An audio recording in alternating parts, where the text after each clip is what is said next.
देखिए आगे हम लोग बात करेंगे सर्कुलर मोशन के बारे में, ठीक है। तो समझते हैं पहले सर्कुलर मोशन।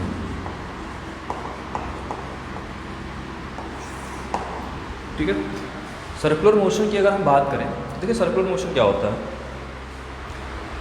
अगर कोई बॉडी या कोई भी पार्टिकल किसी सर्कुलर पाथ पे अगर मूव करे, कोई भी बॉडी या फिर कोई भी पार्टिकल अगर किसी सर्कुलर पाथ पे मूव करे तो उस टाइप के मोशन को, इस टाइप के मोशन को हम लोग बोलते हैं सर्कुलर मोशन। जैसे देखिए एक हम लोग सर्कुलर पाथ लेते हैं इस तरीके से, और इसका सेंटर है ये, मान लेते हैं इसका सेंटर रहा, ये पॉइंट हो रहा, ठीक है। कोई भी बॉडी मूव कर रहा है, सपोज करते हैं किसी पॉइंट ए से चलना शुरू किया इस डायरेक्शन में,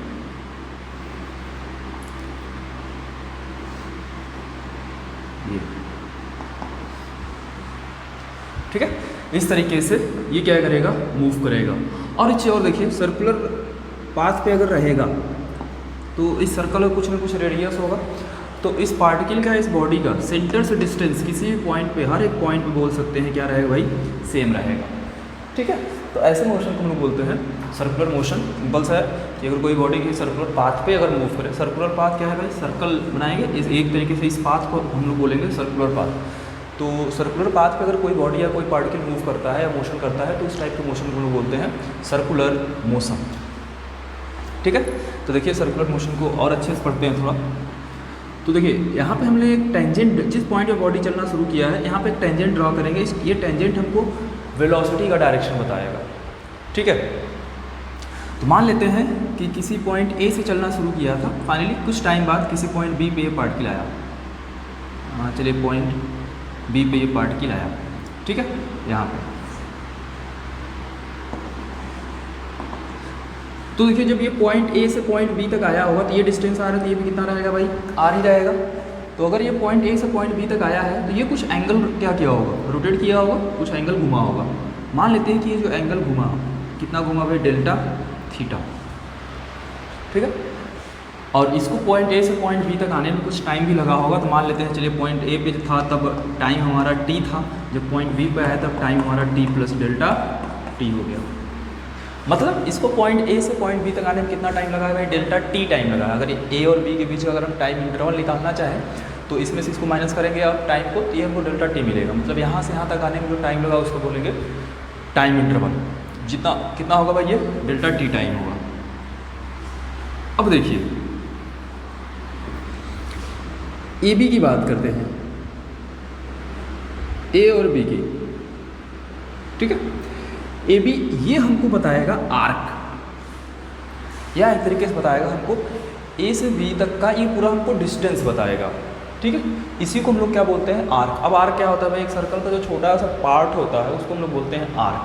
तो देखिए ये पॉइंट ए से पॉइंट बी तक गया है, तो ये जो सर्कल का जो पाथ कवर किया है इसको हम लोग बोलेंगे आर्क। और इसको मान लेते हैं कि भाई ये रहा डेल्टा एस, ये डेल्टा एस डिस्टेंस हमारा कवर किया है, ठीक है।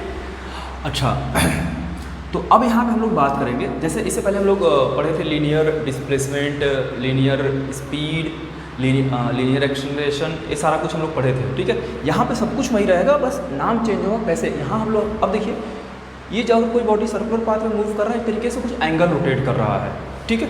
तो यहाँ पे सभी नाम अगर चेंज करेंगे तो यहाँ पे हम लोग बात करेंगे एंगुलर डिस्प्लेसमेंट का, एंगुलर वेलोसिटी या फिर एंगुलर स्पीड का, और एंगुलर एक्सेलरेशन का, ठीक है।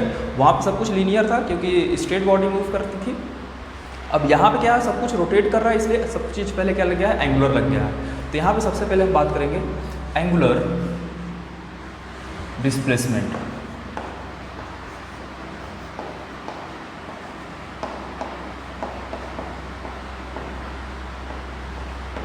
ठीक है। एंगुलर डिस्प्लेसमेंट हमारा डेल्टा थीटा होगा, इसको डेल्टा थीटा से डिनोट करेंगे।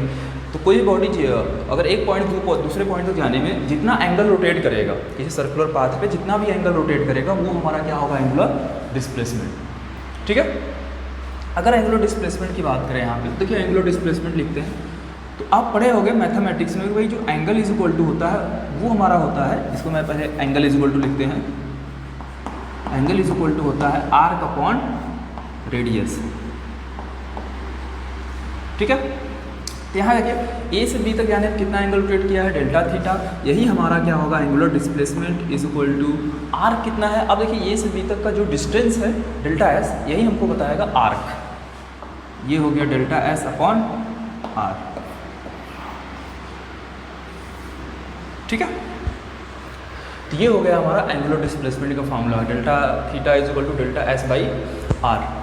अच्छा यूनिट की बात कर लेते हैं, तो आप इसका यूनिट याद रखेंगे भाई, थीटा एक तरीके से एंगल है, तो इसका जो यूनिट होगा वो होगा रेडियन, ठीक है। और इसको हम लोग आर ए से चलिए डिनोट कर देते हैं, ठीक है। इसका यूनिट होगा रेडियन। अब ये याद रखेंगे एंगुलर डिस्प्लेसमेंट को। अच्छा अब आगे चल लेते हैं।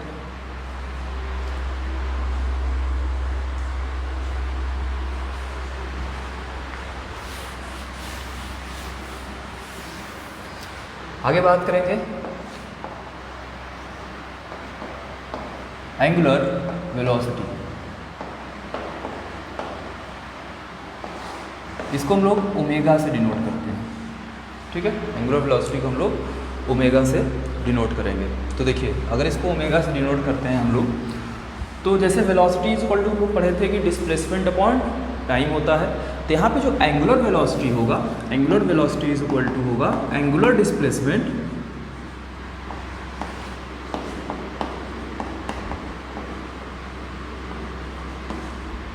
Upon time interval.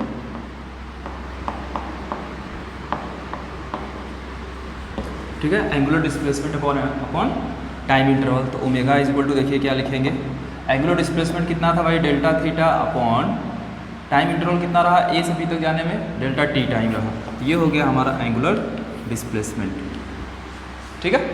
अच्छा इसका यूनिट अगर हम बात करें, तो इसका यूनिट देखिए जो होता होगा, ये एंगुलर डिस्प्लेसमेंट और टाइम है, एंगुलर डिस्प्लेसमेंट का यूनिट होता है रेडियन और टाइम का सेकेंड, तो ये हो जाएगा रेडियन पर सेकेंड, ठीक है। इसका यूनिट होगा रेडियन पर सेकेंड।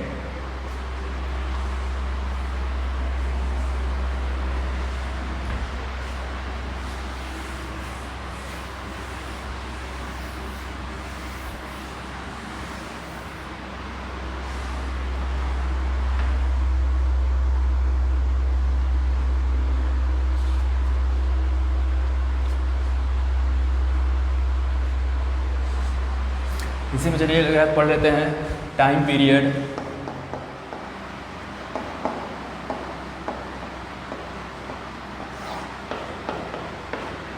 इसको कैपिटल टी से डिनोट करेंगे टाइम पीरियड को। तो ये देखिए छोटे छोटे डेफिनेशन है जो आपको आना चाहिए, वो मैं बता दे रहा हूँ यहाँ पे। टाइम पीरियड की बात करें, इसको कैपिटल टी से डिनोट करेंगे तो टाइम पीरियड होगा कोई भी बॉडी या कोई पार्टिकल किसी सर्कुलर पाथ पे अगर रोटेट कर रहा है या मूव कर रहा है, तो उसको एक चक्कर लगाने में, ठीक है, या एक रिवोल्यूशन या एक रोटेशन करने में जितना भी टाइम लगेगा, ठीक है, एक रिवोल्यूशन करने में या एक चक्कर लगाने में या एक रोटेशन करने में, जैसे पॉइंट ए से चलना शुरू किया, दोबारा ये घूम कर अगर पॉइंट ए पे आएगा तो इसको जितना भी टाइम लगेगा, क्योंकि ये बार बार इसी पाथ को रिपीट करने वाला है, बार बार इसी पाथ को रिपीट करेगा, हर बार जितनी बार भी रोटेट करेगा इसी पाथ को रिपीट करेगा, तो इसको एक चक्कर लगाने में जितना भी टाइम लगेगा वो होगा हमारा टाइम पीरियड, ठीक है। इसको कैपिटल टी से डिनोट करेंगे। मैं लिख दे रहा हूँ इसको, time taken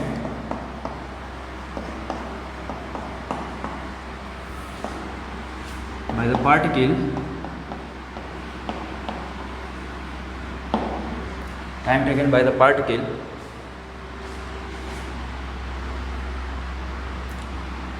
complete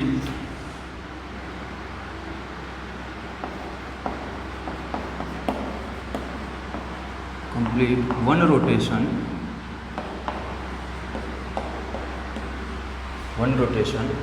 time taken particle to complete one rotation is called time period,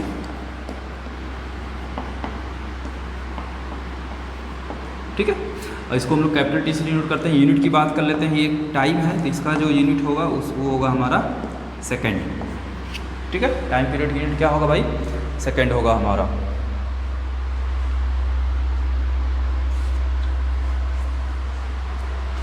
चलिए आगे बात करते हैं।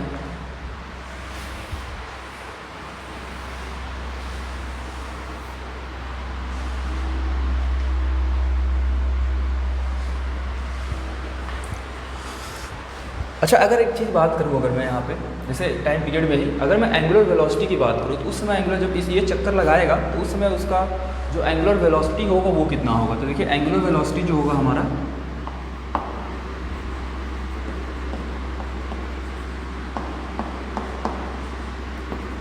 ओमेगा इज इक्वल टू क्या था, delta theta by delta T. ठीक है, डेल्टा थीटा एंगुलर डिस्प्लेसमेंट, ये एक चक्कर लगाने में कितना भाई एंगुलर डिस्प्लेसमेंट होगा।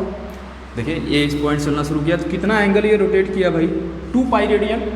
भाई एक चक्कर लगाएगा पूरा घूमेगा तो 2 पाई रेडियन होगा। तो इसका जो एंगुलर डिस्प्लेसमेंट हो गया वो 2 पाई हो गया, और हमारा जो टाइम हो गया वो कितना टाइम लगा भाई, कैपिटल टी के बराबर एक चक्कर लगाने में टाइम पीरियड के बराबर टाइम लगेगा। तो यहाँ जो एंगुलर डिस्प्लेसमेंट होगा, सॉरी एंगुलर वेलोसिटी होगा वो हो जाएगा 2 पाई बाई टी। तो यहाँ से टी इज इक्वल टू आप निकाल सकते हैं 2 पाई बाई ओमेगा लिखा जा सकता है। ठीक है, ये फॉर्मूला आप याद रखेंगे कि एंगुलर वेलोसिटी का अगर एक चक्कर लगाने में अगर जो टाइम है वो टाइम पीरियड के बराबर लग रहा है तो उस केस में जो एंगुलर वेलोसिटी होगा हमारा वो 2 पाई बाई टी होगा। 2 पाई क्या है भाई, एंगुलर डिस्प्लेसमेंट है, इसको एक चक्कर लगाने में ये कितना एंगल रोटेट करेगा, 2 पाई के बराबर एंगल रोटेट करेगा। ठीक है, इतना रेडियन। नेक्स्ट आते हैं फ्रिक्वेंसी की बात करते हैं।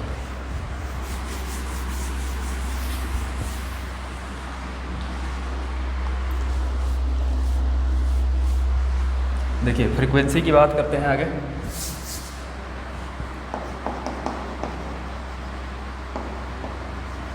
फ्रिक्वेंसी को हम लोग एफ से डिनोट करते हैं, या किसी बुक में देखेंगे आप म्यू से डिनोट किया रहेगा, और मैं कर दे रहा हूँ म्यू, इस तरीके से बनाया जाता है। तो मैं चलिए म्यू लेकर के चलूँगा यहाँ पे। तो फ्रिक्वेंसी देखिए क्या होता है कि कोई बॉडी एक सेकेंड में जितना चक्कर लगाएगा, ठीक है, जैसे ये इसी बात सर्कुलर पाथ पे क्या कर रहा है, मूव कर रहा है, तो एक सेकेंड में जितना भी रिवोल्यूशन करेगा, जितना भी रोटेशन करेगा वो हमारा होगा फ्रिक्वेंसी। ठीक है, तो मैं लिख दे रहा हूँ, देखिए एक चक्कर में तो टाइम पीरियड, सॉरी फ्रिक्वेंसी जो हमारा होता है म्यू इज इक्वल टू, इसको लिखते हैं 1 by T.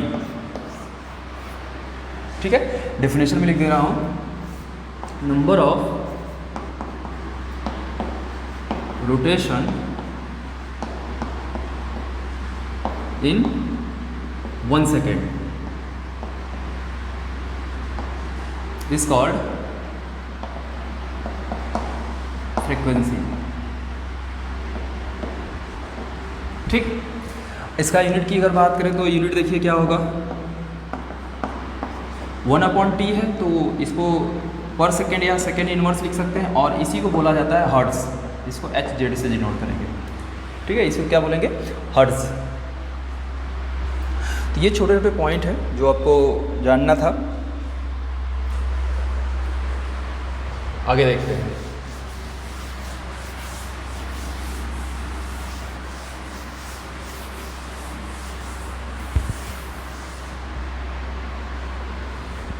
Relation between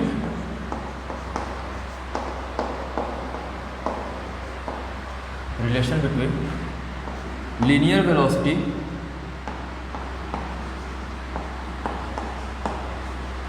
and angular velocity.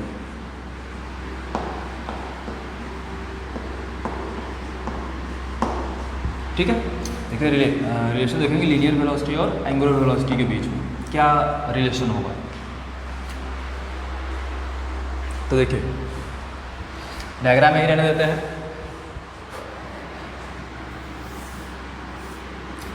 पहले एंगुलर वेलोसिटी अगर हम ओमेगा की बात करें तो ओमेगा इज इक्वल टू हमने पढ़ा था, चलिए यहाँ डेल्टा ओमेगा ले लेते हैं। तो delta omega is equal to पढ़े थे कि delta theta by delta T.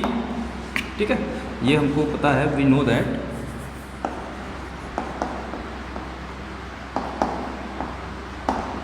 Angular velocity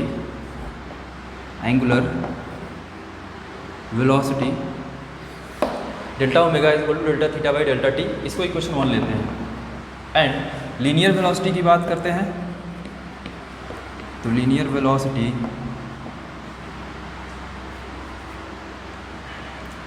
देखिए v इज इक्वल टू पढ़े होता है displacement upon time interval delta S by delta T. ठीक है, अब थोड़ा सा हम लोग डेल्टा एस की अगर बात करें तो delta S is equal to देखिए क्या लिख सकते हैं। इससे पहले हमने पढ़ा था कि angular displacement is equal to होता है delta S by delta T, ठीक है। तो यहाँ पे डेल्टा एस हो जाएगा हमारा delta theta into delta T, delta theta into delta T, ठीक है। डेल्टा एस को ये लिखा जा सकता है, तो डेल्टा एस की वैल्यू पुट कर देते हैं, तो v इज इक्वल टू लिखेंगे डेल्टा एस में क्या लिखेंगे भाई, या हम लोग एक चीज़ और कर सकते हैं, सॉरी यहाँ पे r था इंटू r, ठीक है। अब ये पढ़े होंगे कि delta theta is equal to पढ़े थे delta S by R, then delta S is equal to क्या हो जाएगा r इंटू डेल्टा थीटा। तो अगर इसकी वैल्यू पुट करें तो r into delta theta by delta T, यही लिखेंगे। डेल्टा एस की जगह क्या ये पुट कर दिया है, और delta theta by delta are क्या बोलते हैं, ओमेगा। तो v इज इक्वल टू लिखेंगे हम लोग r इंटू ओमेगा। ये होता है रिलेशन लीनियर वेलोसिटी और एंगुलर वेलोसिटी के बीच। अगर इसी को मैं वेक्टर के फॉर्म में लिखूँ, तो वेलोसिटी तो एक वेक्टर क्वांटिटी है, तो इसको मैं अगर वेक्टर के फॉर्म में लिखूँ तो v इज इक्वल टू लिखेंगे vector v is equal to vector r cross vector omega, ठीक है। ये रिलेशन होता है जो आपको याद रखना है, और आपको इसका डेरिवेशन भी आना चाहिए, ठीक है। तो ये रिलेशन होता है लीनियर वेलोसिटी और एंगुलर वेलोसिटी के बीच, ठीक।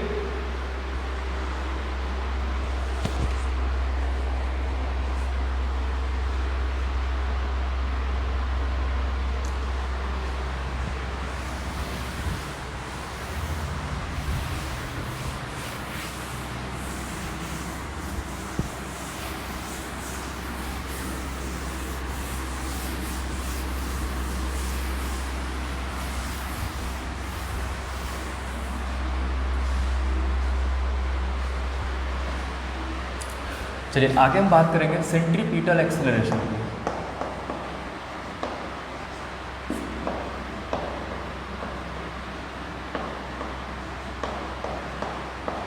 इसी को रेडियल एक्सेलरेशन भी बोलते हैं हम लोग। इसको हम लोग ए सी से डिनोट करते हैं, या कहीं पे रेडियल एक्सेलरेशन और कर दे रहा हूँ,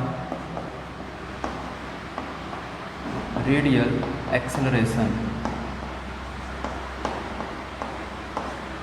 इसको ए आर से डिनोट कर रहे हैं, और ठीक है।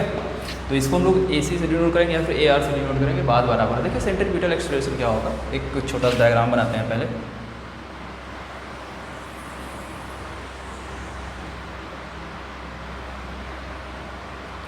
एक सर्कुलर पाथ बनाते हैं, इसका ये सेंटर रहा, सेंटर हम लोग ओ लेते हैं।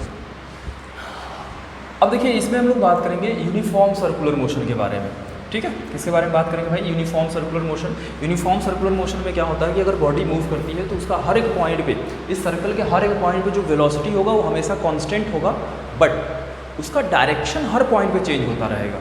जैसे मैं यहाँ बात करूँ, देखिए इस पॉइंट पे क्या होगा, वेलोसिटी का कुछ डायरेक्शन होगा, इधर होगा। जैसे इस पॉइंट पे आया वेलोसिटी डायरेक्शन ये हो गया, यहाँ पे आया वेलोसिटी डायरेक्शन ये हो गया, यहाँ पे आया वेलोसिटी डायरेक्शन ये हो गया, ठीक है। अब उस पॉइंट पे टेंजेंट ड्रॉ कर दीजिएगा, वो हमको वेलोसिटी का डायरेक्शन बता देगा। तो यूनिफॉर्म सर्कुलर मोशन की बात करें तो यूनिफॉर्म सर्कुलर मोशन होगा भाई कि तभी होगा कि जब हर एक पॉइंट पे वेलोसिटी हमारी कांस्टेंट हो, बट उसका डायरेक्शन क्या हो, चेंज होता रहे, ठीक है। जब चेंज होगा तभी ये सर्कुलर पाथ पे आएगा, तभी ये यूनिफॉर्म सर्कुलर मोशन बोला जाएगा। तो मैं यूनिफॉर्म सर्कुलर मोशन की बात कर रहा हूँ। हम बात करने चले सेंट्रीपिटल एक्सेलरेशन या फिर रेडियल एक्सेलरेशन। सेंट्रीपिटल एक्सेलरेशन नाम से ही पता चल रहा होगा कि ये जो एक्सेलरेशन का डायरेक्शन होगा वो सेंटर की ओर होगा डायरेक्टेड, ठीक है। तो सेंट्रीपिटल एक्सेलरेशन या रेडियल एक्सेलरेशन जो होता है वो सेंटर की ओर डायरेक्टेड होता है। अब इसकी वैल्यू कितनी होती है वो हम लोग यहाँ पे देखेंगे। तो देखिए मैं मान लेता हूँ, चलिए किसी टाइम पार्टिकल हमारा पॉइंट ए पे था और ये टाइम जो हो रहा था टी था। यहाँ पे वेलोसिटी का डायरेक्शन ये रहा, सपोज करते हैं वी रहा, और यहाँ पे जब ये था तब डिस्टेंस कितना था या रेडियस कितना था, आर था। किसी टाइम ये पॉइंट बी पे आ गया, जैसे बी पे आया टाइम हो गया टी प्लस कितना, डेल्टा टी। अच्छा अभी तो हमको पता है यूनिफॉर्म सर्कुलर मोशन के केस में क्या होता है कि सब कुछ सेम रहेगा, ये रेडियस भी सेम रहेगा, वेलोसिटी भी सेम रहेगा, बट डायरेक्शन वेलोसिटी का चेंज रहेगा। मैं अभी मान लेता हूँ चलिए डिस्टेंस रहेगा आर डैश, ठीक है। बाद में हम लोग भरे बराबर करेंगे, अभी बराबर करेंगे, इक्वल करेंगे, और यहाँ पे जो वेलोसिटी है वो मान लेते हैं कितना रहा, बी डैश रहा पॉइंट बी पे। बट हमको पता है कि इन दोनों का मैग्नीट्यूड क्या रहने वाला है, सेम रहने वाला है, ठीक है। अब देखिए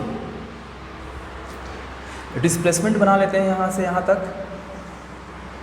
डिस्प्लेसमेंट पॉइंट ए से पॉइंट बी का अगर हम डिस्प्लेसमेंट की बात करें तो ये हमको डिस्प्लेसमेंट बताएगा भाई, ठीक है,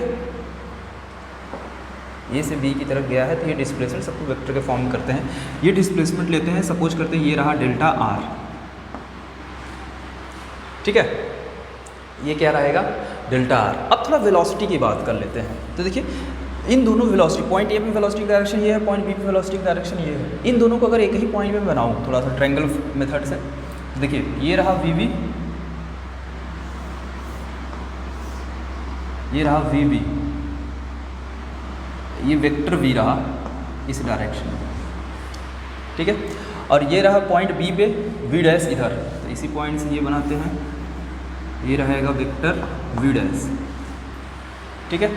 और जो चेंज इन वेलोसिटी होगा, जो चेंज इन वेलोसिटी होगा वो कहाँ रहेगा, सेंटर की ओर रहेगा, ठीक है।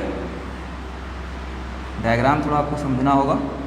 ये हमको चेंज इन वेलोसिटी बताएगा, vector vector change in velocity, उसका डायरेक्शन किधर होगा भाई, सेंटर की ओर होगा, ठीक है। इसको नाम दे देता हूँ मैं पी क्यू आर, ठीक है। देखिए मैं लिख दे रहा हूँ विच से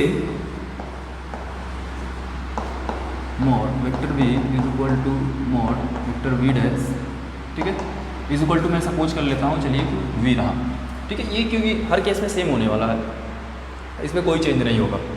और अब आगे बात करते हैं, थोड़ा सा अगर हम ट्रायंगल की बात कर लें, इस ट्रायंगल में देखिए ए ओ बी ट्रायंगल की बात करते हैं और हम लोग पी क्यू आर ट्रायंगल की बात करते हैं। अगर ये दोनों ट्रायंगल सिमिलर है, ठीक है, अगर ये दोनों ट्रायंगल सिमिलर हैं तो देखिए if triangle A O B and triangle P Q R similar,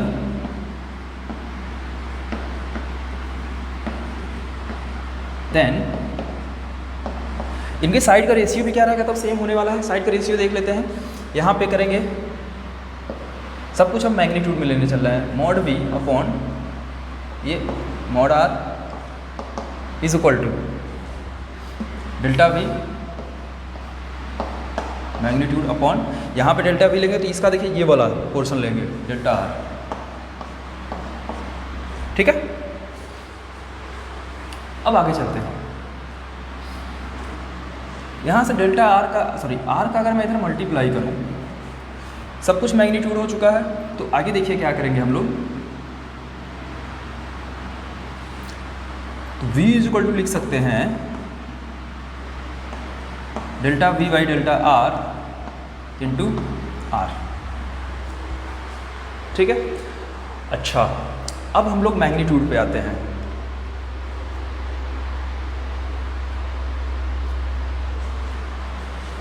अब हम लोग एक्सेलरेशन की बात करने चल रहे हैं। तो देखिए एक्सेलरेशन कैसे निकाला जाएगा। एक्सेलरेशन की अगर मैं बात करूं,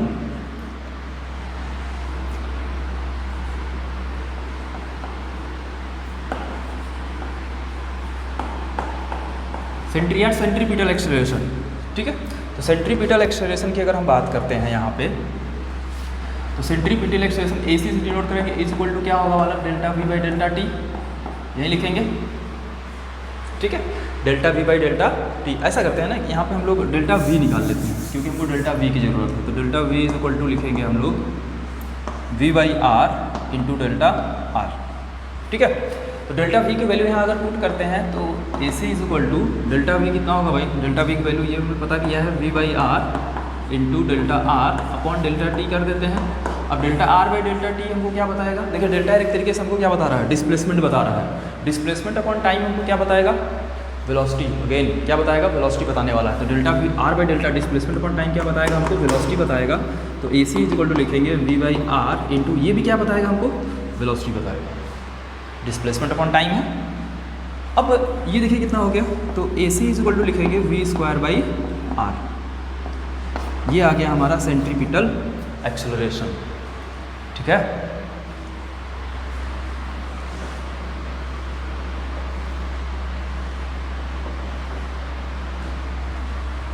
यहाँ से हमको सेंट्रीपिटल एक्सेलरेशन का फार्मूला मिल गया, जो कि सेंटर की तरफ देखिए, क्योंकि जो चेंज इन वेलोसिटी है वो उसका डायरेक्शन किधर है, सेंटर की तरफ है, ठीक है।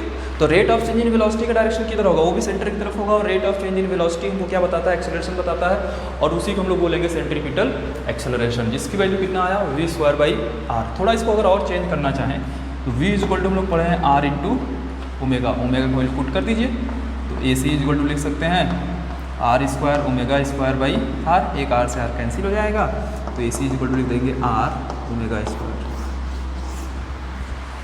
ठीक है, यहाँ से एक फॉर्मूला आपको और मिल जाएगा।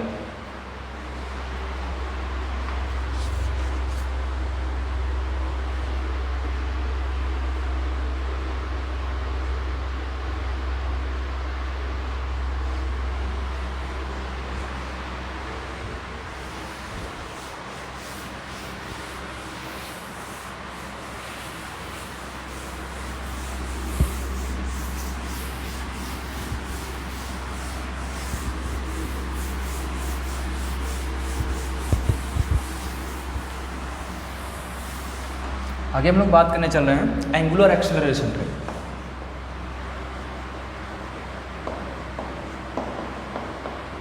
एंगुलर एक्सेलरेशन, इसको हम लोग अल्फा से डिनोट करते हैं। तो एंगुलर, जैसे एक्सेलरेशन क्या होता है, हम लोग पढ़े थे एक्सेलरेशन क्या होता है, the rate of change in velocity या लीनियर वेलोसिटी। यहाँ पे क्या होगा, the rate of change in angular velocity. तो अल्फा इज इक्वल टू लिख सकते हैं कि change in angular velocity, angular velocity upon time interval, time interval. तो अल्फा इज इक्वल टू लिख देंगे delta omega by delta T. ये मिल गया हमको अल्फा की value. Alpha is equal to क्या आ गया, delta omega by delta T. Unit की बात करते हैं तो देखिए यूनिट क्या होगा, यूनिट डेल्टा ओमेगा हमारा एंगुलर वेलोसिटी, एंगुलर वेलोसिटी की यूनिट होता है रेडियन पर सेकेंड अपॉन टाइम है सेकेंड, तो ये हो जाएगा रेडियन पर सेकेंड स्क्वायर, ये इसका यूनिट होगा। ये एंगुलर एक्सप्रेशन हमको मिला। ठीक है,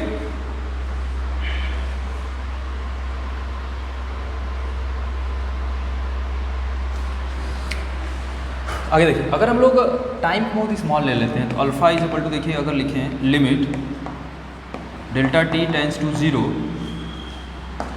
delta omega by delta T, then alpha is equal to, इसी को डिफरेंशिएशन बोलते हैं क्या, तो डी ओमेगा बाई क्या हो जाएगा डी टी। तो अल्फा इज इक्वल टू ये भी लिखा जा सकता है कि D omega by D T. अगर ओमेगा को एक बार टाइम के रिस्पेक्ट में डिफरेंशिएट करते हैं तो हमको क्या मिल जाएगा, एंगुलर एक्सेलरेशन।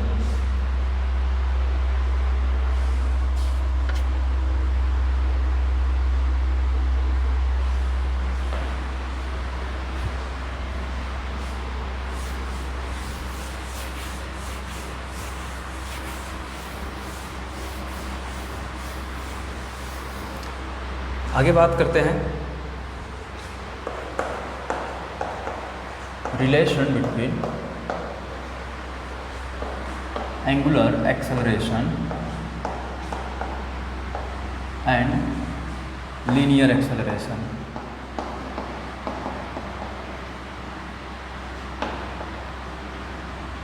ठीक है,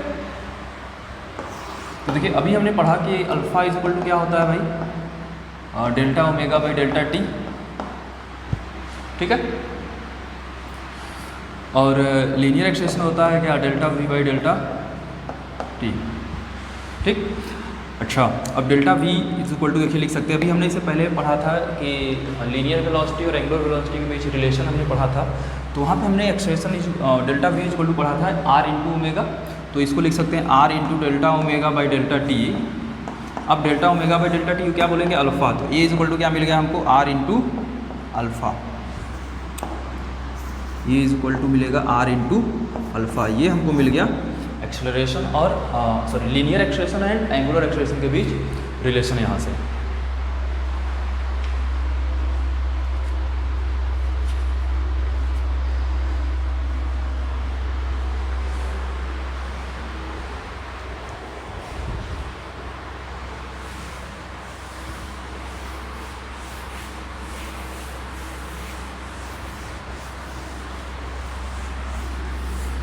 अब देखिए इससे पहले हमने पढ़ा था कि अगर हम लोग काइनेमेटिक्स की बात करें या मोशन इन 1D पढ़े थे, अगर हम लोग या मोशन इन स्ट्रेट लाइन पढ़े थे, तो वहाँ पर हमने ये पढ़ा था कि अगर कोई बॉडी मूव कर रही है, काइनेमेटिक इक्वेशन पढ़े थे कि उसमें हम लोग 3 इक्वेशन पढ़े थे, ठीक है, basically 3 equation, v equal to U plus A T, and second s equal to U T plus half A T square, and third is v square equal to U square plus 2as। वो कब था? जब body linear motion कर रही है। अब अगर body किसी सर्कुलर पाथ पे मूव कर रही है तो उसका भी उसके भी मोशन का इक्वेशन होता है, ठीक है। तो देखते हैं, तो यहाँ लिख देंगे equation for circular motion, circular motion, ठीक है। तो देखिए यहाँ पे जो एक सपोज करते हैं, जो ओमेगा होगा ये होगा हमारा फाइनल एंगुलर वेलोसिटी, ठीक है, और ओमेगा नॉट जो होगा ये होगा हमारा इनिशियल एंगुलर वेलोसिटी, ठीक है। अल्फा जो होगा ये हमारा होगा एंगुलर एक्सेलरेशन,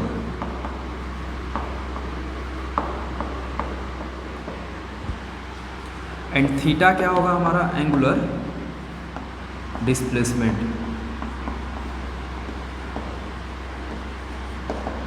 ठीक है। ये 3-4 चीज़ें हैं जो कि हमको यूज आएंगी, बाकी टाइम तो वही रहना है। चलिए टी लिख देते हैं, टी हमारा क्या होगा? टाइम टेकन, ठीक है। अब हमको इक्वेशन बनाना है, तो देखिए अगर हम बात करें लीनियर इक्वेशन की बात करें तो वहाँ पे हमने पढ़ा था पहला कि v equal to U plus A T, तो यहाँ पर जो इक्वेशन होगा पहला, जैसे वहाँ पे v equal to U plus A T था, v हमारा फाइनल वेलोसिटी था, u हमारा इनिशियल वेलोसिटी था, प्लस a हमारा एक्सेलरेशन था, t टाइम था। तो वहीं सिमिलरली लिखेंगे omega is equal to omega naught plus alpha into T, ये हमारा पहला हो गया। अगर हम वहाँ बात करें तो v इक्वल टू क्या था? u plus A T. ये एंगुलर, ये सर्कुलर मोशन की बात किए हैं,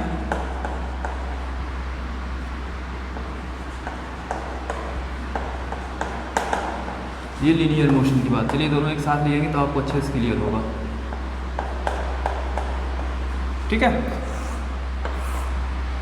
दूसरा बात करते हैं, तो वहाँ पर देखिए दूसरा हम लोग क्या पढ़े थे कि s is equal to U T plus half A T square. यहाँ पे क्या हो जाएगा? सर्कुलर में s हमारा यहाँ पे डिस्प्लेसमेंट था, यहाँ पे एंगुलर डिस्प्लेसमेंट हो जाएगा, ठीक है। तो थीटा इज इक्वल टू लिखेंगे omega naught T plus 1/2 alpha T square, एक जगह अल्फ़ा हो जाएगा, ठीक है।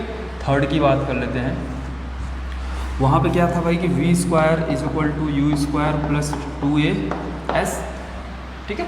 अब यहाँ पे देखिए क्या होगा, लिखेंगे omega square is equal to omega naught square plus 2, ये हमारा अल्फ़ा हो जाएगा, s हमारा थीटा के बराबर हो जाएगा। तो omega square is equal to omega naught square plus 2 alpha theta, ठीक है। इससे आप कंपेयर करके इसको ईजिली बना सकते हैं, ठीक है। याद रखने का तरीका यही है कि यहाँ पे जो फाइनल वेलोसिटी था वो हमारा फाइनल एंगुलर वेलोसिटी हो जाएगा, यहाँ पे जो इनिशियल वेलोसिटी था, यहाँ पे हमारा सर्कुलर केस में हमारा इनिशियल एंगुलर वेलोसिटी हो जाएगा, और जो वहाँ एक्सेलरेशन था वो हमारा एंगुलर एक्सेलरेशन हो जाएगा, और वहाँ जो डिस्प्लेसमेंट था वो हमारा एंगुलर डिस्प्लेसमेंट हो जाएगा, ठीक है। तो ये इक्वेशन है जो आपको आनी चाहिए, और साथ में आपको याद भी रखना है इसको।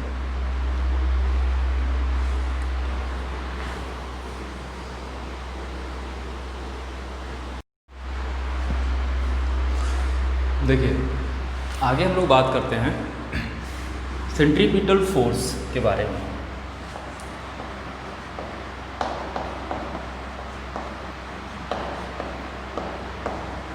सेंट्रीपिटल फोर्स या इसी को रेडियल फोर्स ही बोला जाएगा। इसको मैं चलिए FC से डिनोट करते हैं, और अगर रेडियल फोर्स देंगे तो FR से डिनोट करेंगे, ठीक है। फिलहाल मैं यहाँ पे FC लेकर चलूँगा, सेंट्रीपिटल फोर्स। जैसे हमने सेंट्रीपिटल एक्सेलरेशन पढ़ा था कि जो सेंट्रीपिटल एक्सेलरेशन का डायरेक्शन होता है वो सेंटर की ओर होता है, ऐसे ही सेंट्रीपिटल फोर्स होगा, नाम से ही पता चल रहा होगा आपको कि इसका जो डायरेक्शन होगा सेंट्रीपिटल फोर्स का वो किधर होगा? हमेशा सेंटर की तरफ रहेगा। और यही एक फोर्स होता है, सेंट्रीपिटल फोर्स होता है, जो कि किसी भी पार्टिकल को सर्कल पे मूव कराने या सर्कुलर पाथ पे मूव कराने में हेल्प करता है, ठीक है। तो इस सर्कुलर सेंट्रीपिटल फोर्स की वैल्यू कितनी होगी, इसके बारे में थोड़ा सा डिस्कस करते हैं, देखते हैं कैसे फोर्स लगता है सेंट्रीपिटल फोर्स। तो एक सपोज एक सर्कुलर पाथ हम लोग यहाँ पे बनाते हैं, ठीक है। ये हमारा सेंटर रहा। अब देखिए सपोज करते हैं कोई पार्टिकल है यहाँ पे, इसका कुछ मास होगा मान लेते हैं, इस डायरेक्शन में मूव कर रहा है किसी वेलोसिटी v से। हमने इस बारे में डिस्कस कर लिया है कि अगर कोई बॉडी ही सर्कुलर यूनिफॉर्म सर्कुलर पाथ पे अगर मूव कर रही है तो उसका वेलोसिटी हमेशा कांस्टेंट रहने वाला है, बट उसका डायरेक्शन चेंज होता रहेगा। तो देखिए इसका रेडियस r लेते हैं इस सर्कल का। तो अगर कोई बॉडी की सर्कुलर पाथ पे मूव कर रही है तो ये सर्कुलर पाथ पे ये बना रहे या इसी पाथ पे मूव करे ये बॉडी या पार्टिकल, उसके लिए सेंटर की तरफ एक फोर्स काम करता है, इसको सेंटर पे की तरफ एक फोर्स काम करता है। यही फोर्स इस सर्कुलर पाथ पे इसको बनाए रखता है या इस सर्कुलर पाथ पे मूव करने में हेल्प करता है। क्या करता है, जब ये सर्कुलर पाथ मूव करेगा यहाँ पे तो ये हमेशा क्या करेगा, बाहर की तरफ जाना चाहेगा, ठीक है। बट ये सेंट्रीपिटल फोर्स क्या करेगा, इसका डायरेक्शन चेंज करता रहेगा, ठीक है। इधर एक्सेलरेशन लेते हैं AC सेंट्रीपिटल एक्सेलरेशन, और यही हमारा जिस डायरेक्शन में सेंट्रीपिटल एक्सेलरेशन होगा उसी डायरेक्शन में हमारा सेंट्रीपिटल फोर्स होगा FC, ठीक है। तो हमने फोर्स का फॉर्मूला पढ़ा हुआ है कि भाई फोर्स इज इक्वल टू होता है मास इंटू एक्सेलरेशन। तो FC इज इक्वल टू हो जाएगा मास इंटू सेंट्रीपिटल एक्सेलरेशन। तो centripetal force is equal to होगा मास ऑफ द बॉडी या पार्टिकल इंटू सेंट्रीपिटल एक्सेलरेशन, ठीक है। अच्छा, सेंट्रीपिटल एक्सेलरेशन की अगर हम बात करें तो सेंट्रीपिटल एक्सेलरेशन के इज इक्वल टू हमने पढ़ा था कि v² बाई क्या होता है r, ठीक है। इसकी वैल्यू अगर पुट करते हैं तो FC देखिए आ जाएगा कितना, m v² बाई r, कितना होगा m v² बाई r। इसको आप चाहें तो और चेंज कर सकते हैं, जैसे v इक्वल टू हमने पढ़ा है r इंटू ओमेगा, अगर वैल्यू पुट कर दे तो FC की वैल्यू आ जाएगी m v² करेंगे तो r² omega square by r होगा, एक r से एक r कैंसिल हो जाएगा, तो जो FC आएगा वो हमारा बचेगा mr ओमेगा स्क्वायर, ठीक है। ये हमारा सेंट्रीपिटल फोर्स होगा। अच्छा, अब ओमेगा की बात करते हैं तो ओमेगा इज इक्वल टू हमने एक फॉर्मूला और पढ़े थे कि भाई ओमेगा इज इक्वल जो होता है वो होता है 2π/t टाइम पीरियड में, या यहाँ पे 1/t देखिए क्या बता रहा है हमको, फ्रिक्वेंसी बताएगा क्या, तो ओमेगा इज इक्वल टू लिख सकते हैं 2π इंटू म्यू। ओमेगा की वैल्यू यहाँ पुट करिए, देखिए एक फॉर्मूला और मिलेगा आपको, तो FC इज इक्वल टू आएगा mr इंटू ओमेगा की वैल्यू पुट करेंगे तो स्क्वायर करेंगे तो ये हो जाएगा 4π² म्यू स्क्वायर, तो FC हो जाएगा 4π² mr म्यू स्क्वायर। ये फार्मूला बनेगा सेंट्रीपिटल फोर्स का, ठीक है। ये तो हमने एक जनरल फार्मूला बता दिया, थोड़ा इसको और अच्छे से समझते हैं और डीप में थोड़ा समझते हैं सेंट्रीपिटल फोर्स के बारे में।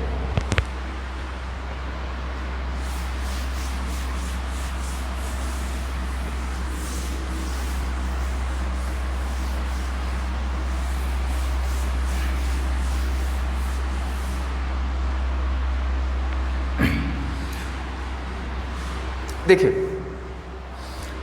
ये सेंट्रीपिटल एक्सेलरेशन तो आपको समझ में आ गया भाई, इतनी बातें आपको समझ में आ गई है, ठीक है। सेंट्रीपिटल एक्सेलरेशन ऐसा एक्सेलरेशन है जो कि सेंटर की तरफ लगेगा, ठीक है। इसमें देखिए एक एक्सेलरेशन और काम करता है, जब ये बॉडी, अगर हम लोग यहाँ पे बॉडी है या पार्टिकल है तो यहाँ पे टेंजेंट ड्रॉ करते हैं तो ये हमको वेलोसिटी बताता है। हमको पता है कि वेलोसिटी हर एक पॉइंट पे क्या होता है, कांस्टेंट होता है, बट उसका डायरेक्शन चेंज होता है। तो अगर पॉइंट ए इस पॉइंट पे है सपोज कर देते हैं, तो यहाँ पे वेलोसिटी कुछ होगा, किसी और पॉइंट पे आएगा वेलोसिटी कुछ और होगा। तो इसका मतलब ये हुआ कि इसकी वेलोसिटी डायरेक्शन चेंज कर रहा है बट मैग्नीट्यूड सेम है। तो ये जाहिर सी बात है कि इस डायरेक्शन में भी क्या होगा, इसका कुछ न कुछ एक्सेलरेशन होगा। तो इस टेंजेंट के अलोंग जो एक्सेलरेशन होता है उसको बोलते हैं टेंजेंशियल एक्सेलरेशन, इसको AT से डिनोट करते हैं, ठीक है।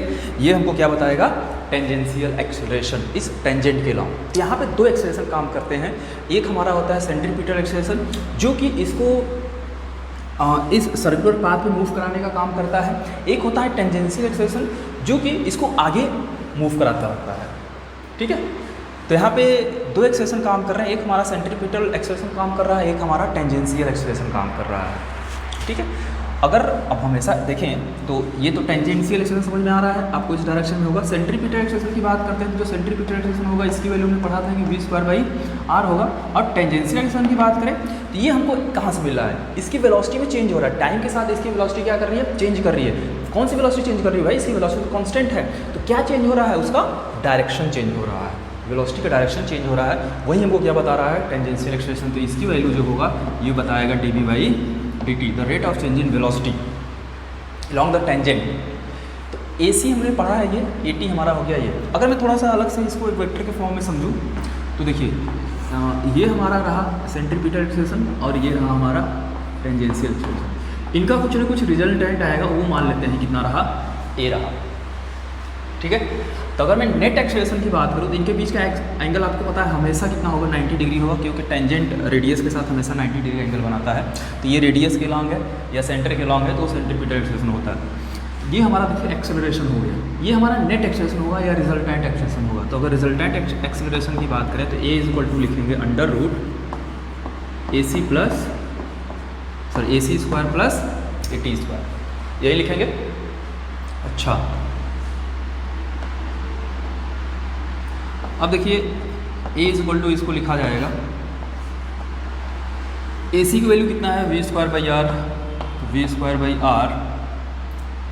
v²/r प्लस AT कितना है, dv/dt का क्या हो जाएगा, स्क्वायर। ये हमको मिलेगा नेट एक्सेलरेशन। ठीक है, यहाँ पे हमको जो नेट एक्सेलरेशन मिलने वाला है ये मिलने वाला है v²/r² प्लस dv/dt का क्या हो जाएगा, होल स्क्वायर। ठीक है, अब जो फोर्स लगेगा तो नेट फोर्स देखिए क्या होगा, अगर मैं F नेट निकालना चाहूँ तो F नेट क्या हो जाएगा, mass into A net. Net acceleration क्या है, वही रहा, तो F नेट हो जाएगा हमारा क्या, मास इंटू ये कितना हो जाएगा भाई, √, चलिए AC² प्लस AT²। देखिए टेंजेंशियल में काम होगा, बॉडी को आगे मूव कराने का काम करेगा ये। ठीक है, सेंट्रीपिटल एक्सेलरेशन क्या करेगा, बॉडी को सर्कुलर पाथ पे मूव कराने का काम करता है। बस आप इतना ध्यान रखेंगे कि जो सेंट्रीपिटल फोर्स होता है वो बॉडी को सर्कुलर पाथ पे मूव कराना चाहेगा, यूनिफॉर्म सर्कुलर पाथ पे मूव कराना चाहेगा। और टेंजेंशियल एक्सेलरेशन में क्या काम होता है, बॉडी को एक स्ट्रेट मूव कराना या फिर एक स्ट्रेट लाइन पे मूव कराने का काम रहेगा इसका। ठीक है, ये होता है हमारा नेट फोर्स। अब देखिए अगर हम यूनिफॉर्म सर्कुलर मोशन की बात करते हैं, यूनिफॉर्म सर्कुलर मोशन की बात करेंगे तो AT हमारा 0 हो जाता है। AT 0 हो जाएगा तो जो पूरा फोर्स है वो किधर हो जाएगा, सेंटर की ओर हो जाएगा। ठीक है, बस AC बचेगा, मतलब जो इस पर नेट फोर्स लगेगा वो सेंटर की ओर लगेगा। तो हमने सेंट्रीपिटल फोर्स इससे पहले ही मैं आपको बता चुका हूँ। ठीक है, एक्चुअली में जो नेट फोर्स होता है वो नेट एक्सेलरेशन होता है, ये होता है। और जो नेट फोर्स होता है ये हमारा सर्कुलर मोशन के केस में ये होता है। ठीक है, और आपको मैंने बता दिया था कि जो सेंट्रीपिटल एक्सेलरेशन होगा इसकी वैल्यू ये होगा और टेंजेंशियल एक्सेलरेशन की वैल्यू ये होगा। ठीक है,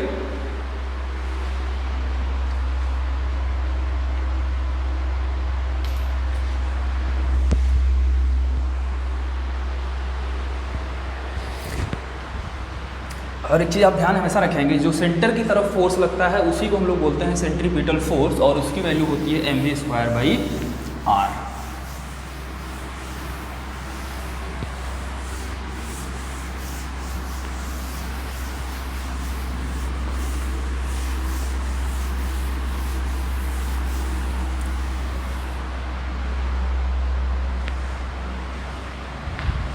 एक सेंट्रीफ्यूगल फोर्स भी होता है, उसको डिस्कस कर लेते हैं। सेंट्रीफ्यूगल फोर्स,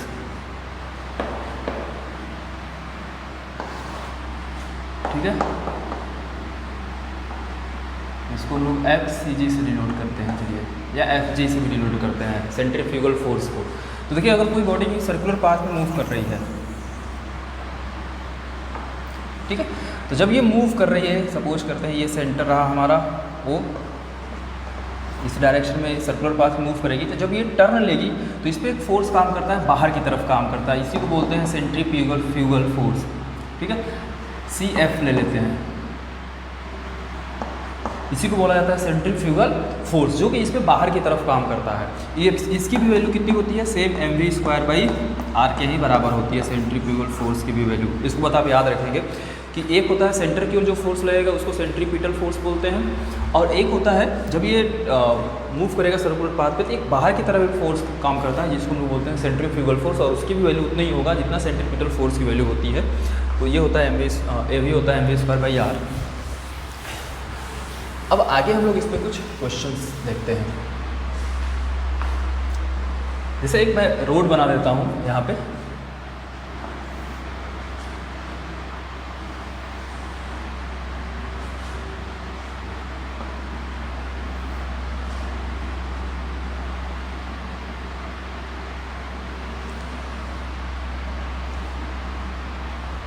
ठीक है। एक बॉडी है ये कोई भी जो मूव करना शुरू करती है, अभी पॉइंट ए पे है, सपोज करते हैं पॉइंट ए है, ठीक है। इसका मास m है, यहाँ पे आएगा, ये पॉइंट हम लोग b ले लेते हैं, फिर यहाँ पे आएगा, ये पॉइंट हम लोग c ले लेते हैं, और इसका कुछ रेडियस होगा, ये सर्कुलर पाथ है मैंने बनाया है, इसका जो रेडियस होगा मान लेते हैं कि r b होगा, और इसका जो रेडियस होगा मान लेते हैं, चलिए भाई r c होगा।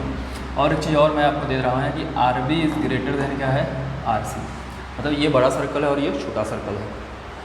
तो हमको बताना है हर एक पॉइंट पे नॉर्मल फोर्स कितना होगा। तो फाइंड नॉर्मल फोर्स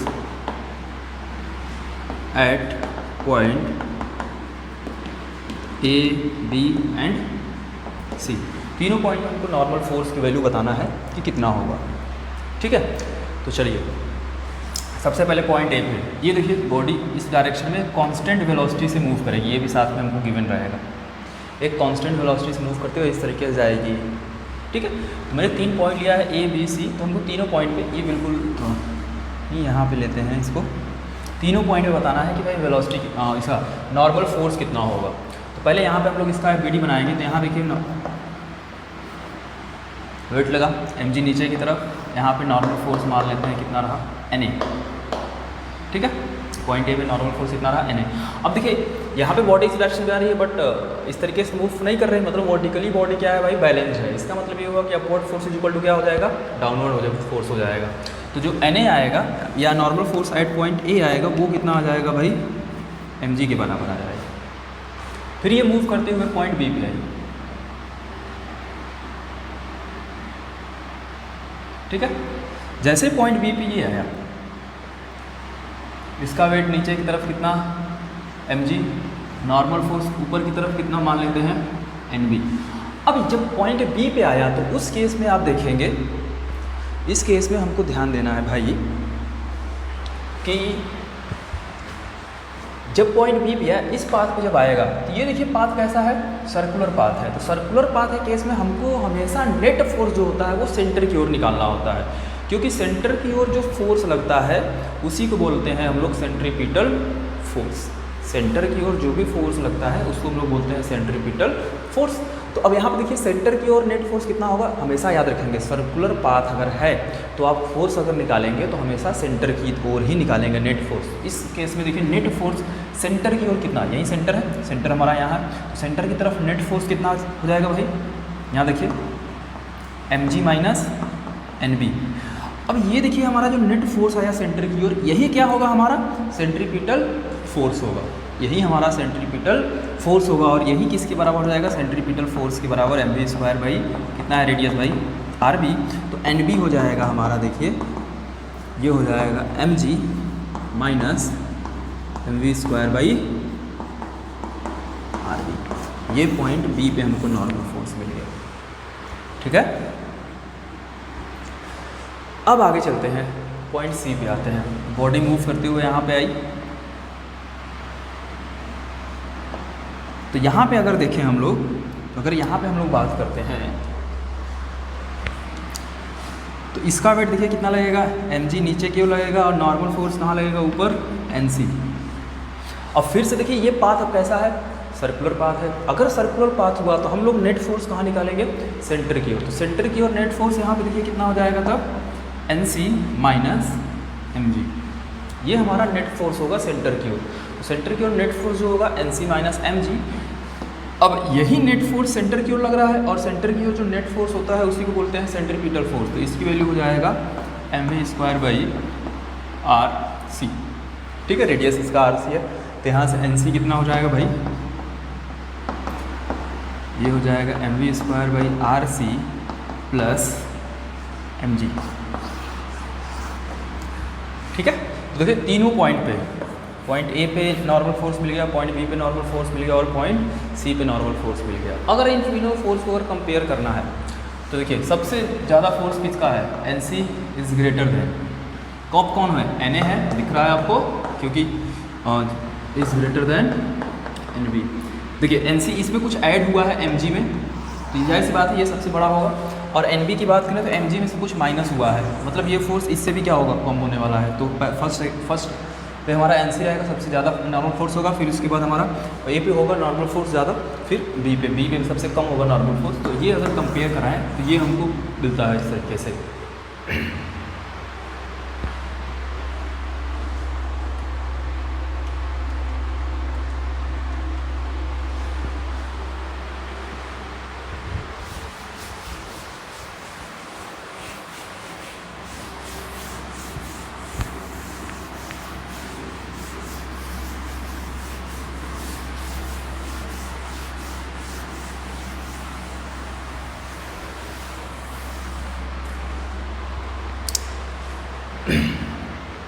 चलिए एक क्वेश्चन और देख लेते हैं इसी तरीके का।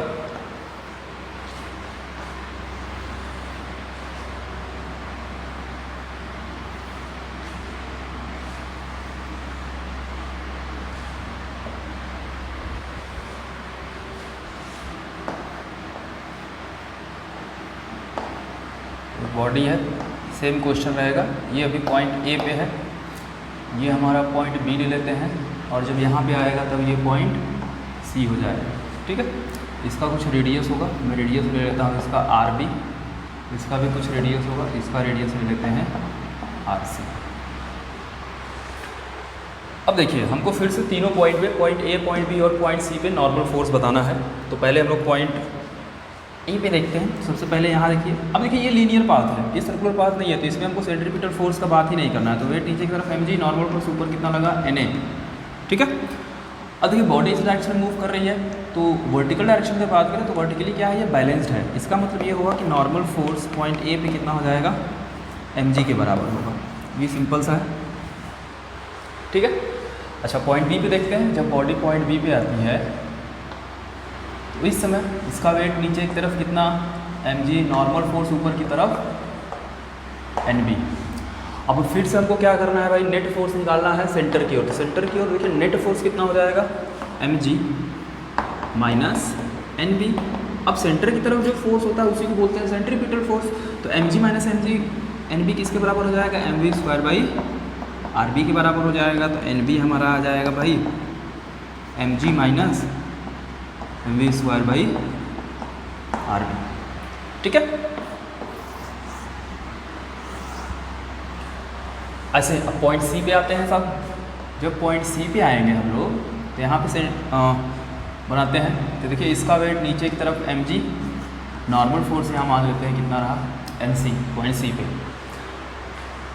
अब सेंटर की तरफ फिर से नेट फोर्स देखिए कितना हो जाएगा, सेंटर की तरफ नेट फोर्स कितना हो जाएगा, mg माइनस NC। अब ये जो सेंटर की तरफ नेट फोर्स हुआ यही क्या होगा, सेंट्रीपिटल फोर्स के बराबर होगा। तो centripetal force mg minus NC is equal to क्या हो जाएगा, mv²/rc। तो NC कितना होगा साहब, mg माइनस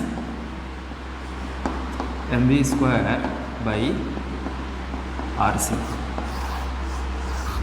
ठीक है। ये हमारा सेंट्रीपिटल नॉर्मल फोर्स हो जाएगा एट पॉइंट सी पे। ये हमने तीनों पॉइंट में फिर से नॉर्मल फोर्स फाइंड कर लिया।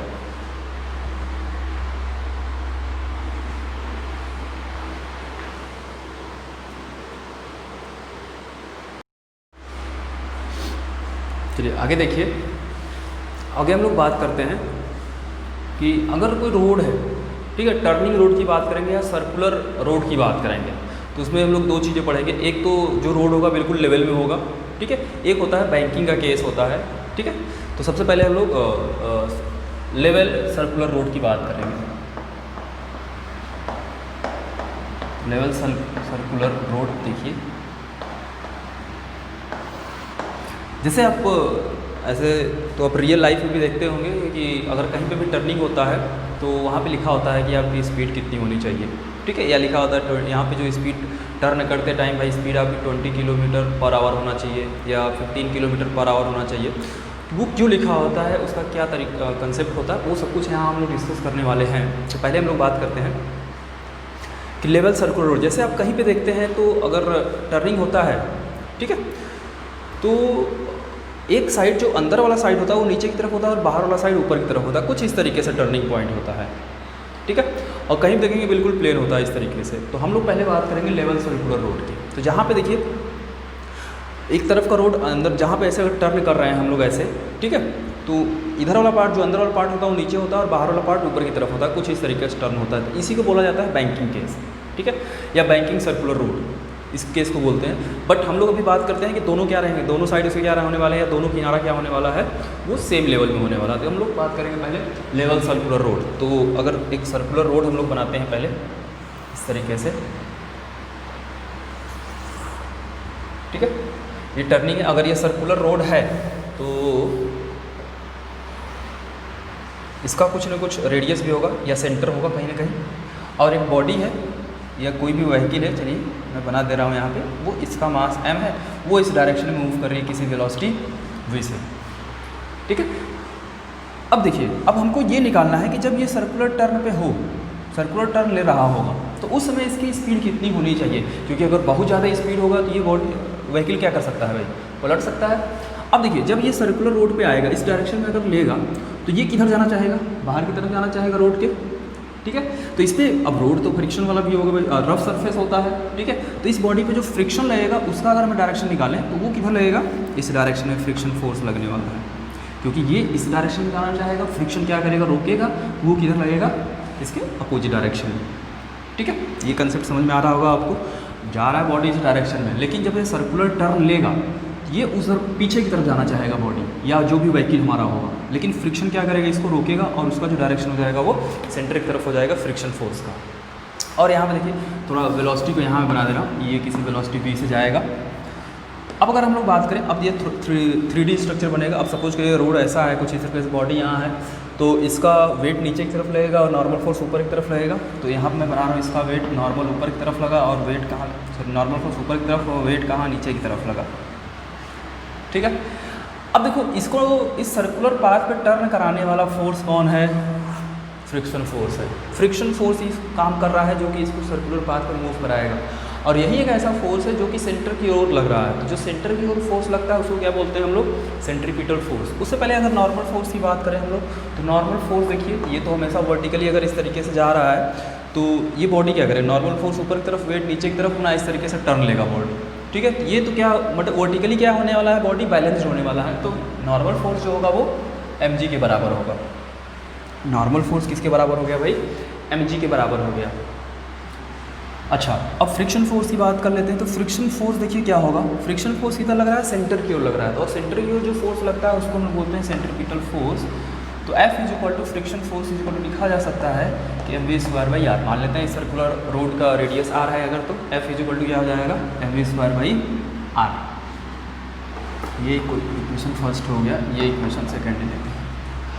अच्छा, हमको देखिए क्या निकालना है, वेलोसिटी निकालना है। अब एक बात करते हैं, फ्रिक्शन फोर्स की बात करते हैं। तो फ्रिक्शन फोर्स किसके बराबर होता है भाई, म्यू इंटू एन के बराबर होता है, तो mv²/r, ठीक है।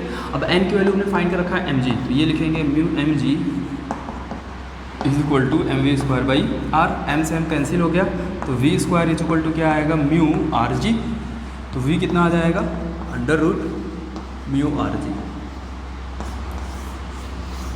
ठीक है। इसका मतलब ये हुआ कि अगर हम लोग किसी लेवल सर्कुलर रोड है और वहाँ पर टर्न ले रहे हैं, तो उस समय हमारी जो मैक्सिमम वेलोसिटी होनी चाहिए वो ये होनी चाहिए, v इज इक्वल टू √म्यू rg। इसको मैं और अच्छे से लिख सकता हूँ, वेलोसिटी जो होगा लेस देन और equal to under root mu R G. ठीक है, अगर इससे ज़्यादा वेलोसिटी हुआ तो हमारा बॉडी क्या होगा या व्हीकल क्या हो जाएगा, पलट जाएगा। ठीक है, फिर एक्सीडेंट का खतरा रहेगा अगर इससे ज़्यादा स्पीड हुआ तो जो वेलोसिटी होगा, अगर लेवल सर्कुलर रोड है तो उस केस में हमारा जो वेलोसिटी होना चाहिए लेस देन और इक्वल टू कितना होना चाहिए, under root mu R G के बराबर होना चाहिए। ठीक है, तो ये सर्कुलर रोड के लिए कंसेप्ट रहा हमारा। आप इस फॉर्मूले को याद रखेंगे, आज डायरेक्ट आपको क्वेश्चन पूछा जाता है।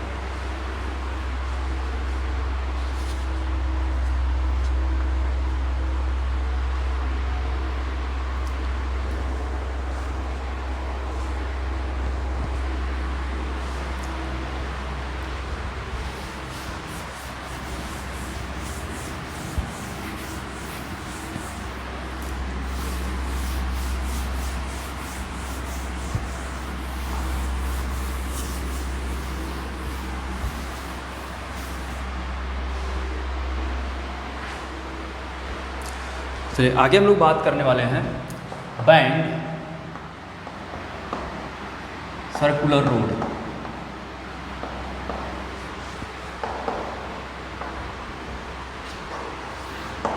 ठीक है, बैंकिंग केस है। अब यहाँ पे रोड बनाएंगे हम लोग। जैसे आप बड़े बड़े हाईवे पे अगर देखेंगे तो वहाँ पे जो टर्निंग पॉइंट होता है, वहाँ का जो बाहर वाला किनारा होता है वो ऊपर की तरफ उठा होता है सर्कुलर रोड पे, उसी को बोलते हैं बैंकिंग। तो मैं मान लेता हूँ, चलिए यहाँ पे 3D स्ट्रक्चर बना नहीं सकते हैं, तो बस आपको 3D बना के बता दे रहे हैं। ये हमारा कुछ एंगल पे बाहर वाला पार्ट, ये हमारा अंदर वाला पार्ट है। ठीक है, किनारा है, बाहर वाला किनारा क्या रहेगा, किसी एंगल थीटा से क्या रहेगा, ऊपर की तरफ उठा रहेगा। तो इस केस में देखो, अब ये रोड है, ये रोड का लेवल है, इस पर बॉडी क्या करेगी, मूव करेगी इस डायरेक्शन में। एक बॉडी ले लेते हैं जिसका मास कितना रहेगा, यहाँ पे m होने वाला है। अब ये क्या कर रहा है, किसी वेलोसिटी v से मूव कर रहा है। तो इस केस में हमको ये बताना है कि वेलोसिटी कितनी होगी, तब वेलोसिटी हमारी कितनी होनी चाहिए। ठीक है, इस केस में वेलोसिटी बॉडी का या व्हीकल का कितना होना चाहिए। बैंकिंग केस, बैंकिंग केस ध्यान रहेगा, जो बाहर वाला किनारा होता है वो किसी एंगल थीटा से ऊपर की तरफ उठा हुआ होता है। तो देखिए इसका भी कहीं ना कहीं सेंटर होगा। चलिए ये हो गया सेंटर भाई हमारा। अभी हम लोग ये मान के चलेंगे कि जो रोड है हमारा बिल्कुल स्मूथ सरफेस है। हम लोग फ्रिक्शन लेके नहीं चलते हैं, इसमें दो केस लेंगे, तो बिना फ्रिक्शन का, एक फ्रिक्शन का। ठीक है, तो पहले हम लोग बिना फ्रिक्शन का लेके चलते हैं। अगर फ्रिक्शन नहीं है या बिल्कुल स्मूथ सरफेस है, इस केस पे देखिए स्मूथ सरफेस लेके चलेंगे, स्मूथ रोड, बिल्कुल स्मूथ रोड है, मतलब फ्रिक्शन लेस है। बोले तो फ्रिक्शन लेस मतलब यहाँ फ्रिक्शन की हम बात ही नहीं करने वाले हैं। पहले फ्रिक्शन लेस रोड है, तो उस केस में हमारी वेलोसिटी कितनी होनी चाहिए। तो फिर से वही काम करेंगे। सबसे पहले हम क्या करेंगे, सेंटर की ओर नेट फोर्स निकालेंगे। देखिए जो हमारा नॉर्मल फोर्स होगा वो तो हमेशा इस डायरेक्शन में होगा, और क्या होगा, इसका वेट नीचे की तरफ लगेगा, कितना, mg। हम क्या करने वाले हैं,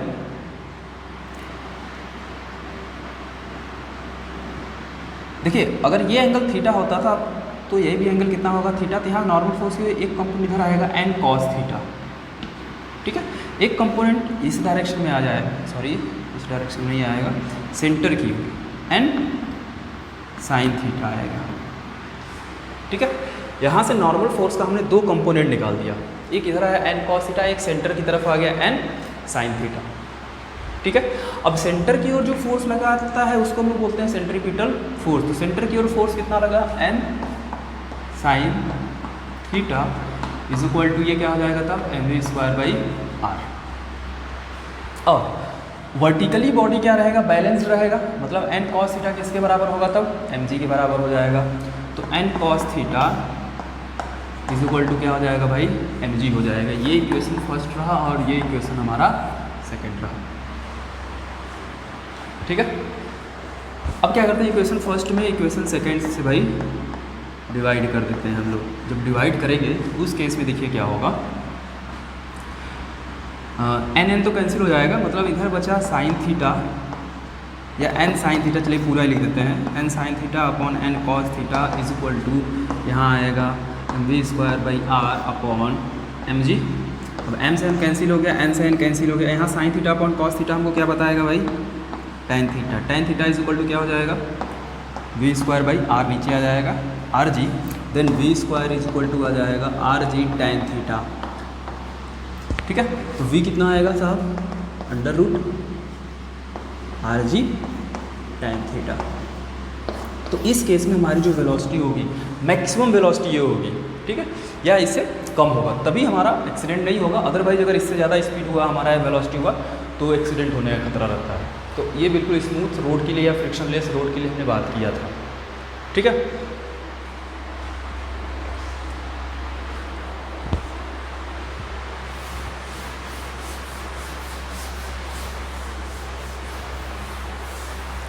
अब आगे देखिए, आगे हम लोग सब कुछ वही रहेगा, बट अब फ्रिक्शनलेस रोड नहीं रहेगा, ठीक है। अब हम लोग आगे बात करेंगे तो ये रफ सरफेस की या रफ रोड की बात करेंगे। अब कैसा रहेगा भाई, रफ सरफेस होने वाला है। रफ सरफेस की बात करेंगे तो मतलब फ्रिक्शन भी रहेगा। अब सेम डायग्राम ये तो पूरा वही होना, बैंकिंग का ही केस है और स्मूथ सरफेस में हमने ले लिया है रफ सरफेस, तो उस केस में देखिए क्या होगा, डायग्राम पूरा पूरा वही रहेगा। अब हमको वेलोसिटी बताना है कि कितना होगा। अब ये रियल में ऐसा होता है, आप इसकी बात करेंगे हम लोग। तो यहाँ देखिए, ये जो फ्रिक्शन की बात करते हैं, तो जब ये टर्न लेगा तो ये बॉडी किधर जाएगा, पीछे की तरफ जाना चाहेगा, तो फ्रिक्शन इसको रोकेगा, मतलब फ्रिक्शन फोर्स किधर लगने वाला है, तब इस डायरेक्शन में लगने वाला है, ठीक है। अब देखिए, अब फ्रिक्शन फोर्स की बात कर लिए हैं, तो यहाँ से फ्रिक्शन फोर्स का भी दो कंपोनेंट आएगा। एक तो हमको निकालना होगा इस डायरेक्शन में, एक निकालना होगा हमको या इस डायरेक्शन में, ठीक है।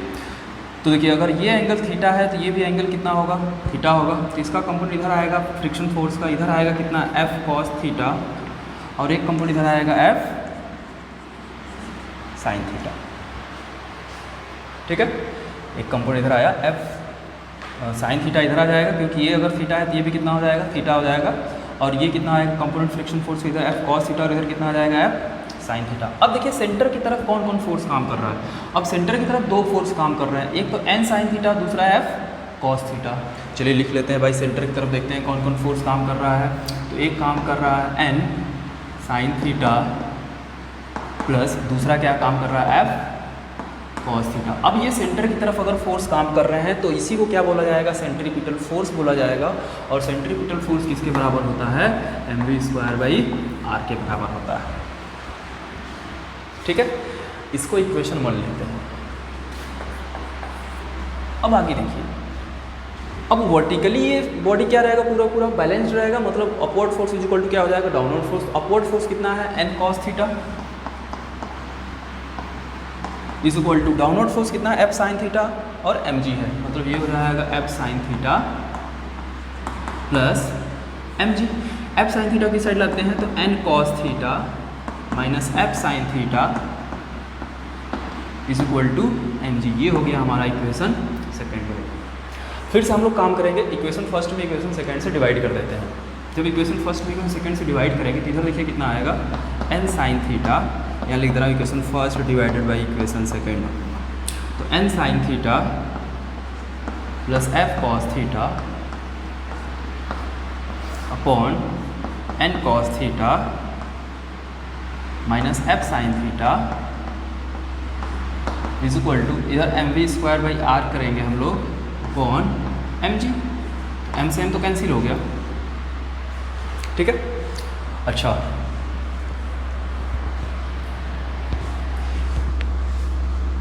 एक काम और करें, यहाँ पे हम लोग क्या करेंगे, दोनों इक्वेशन में, सॉरी यहाँ पे देखिए n से ऊपर नीचे डिवाइड कर देते हैं। अगर डिवाइड करेंगे तो इधर n से n कैंसिल हो जाएगा, तो यहाँ क्या बचेगा भाई, साइन थीटा, प्लस यहाँ क्या बचेगा, f/n कॉस थीटा। सिमिलरली नीचे भी अगर n से डिवाइड करेंगे तो ये हमारा कैंसिल हो जाएगा, तो यहाँ बचेगा cos theta minus f/n sign theta, ठीक है।